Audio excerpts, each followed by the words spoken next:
कहाँ ले जा रहे हो मुझे? क्या चाहते हो? बताओ कमीने इंसान।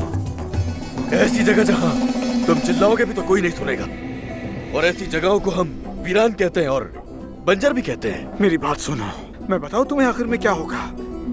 अदनान भाई तुम्हें जिंदा दफन कर देंगे, समझे तुम मेरी बात? याद रखना, समझ गए तुम?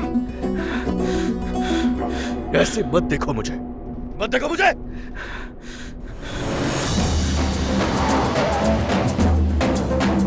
क्या हो रहा है?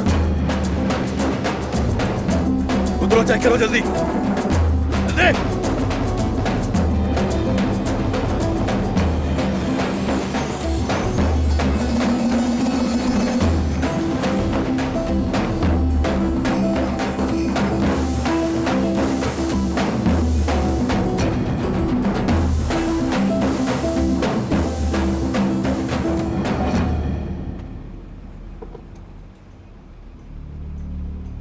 वो क्या रहा है यहाँ पर?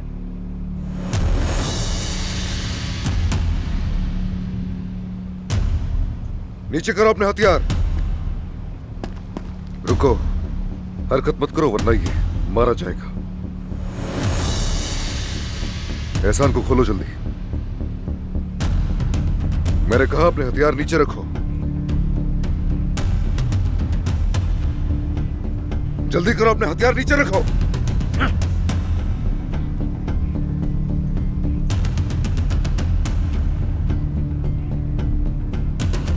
तुम ये क्या कर रहे हो अदनान? तुम वायदा शायद भूल रहे हो। मैंने तुम्हें कहा था यह मत आना। तुमने हमारे वायदे का पास नहीं रखा। ये सब उसी का बदला है। चलो।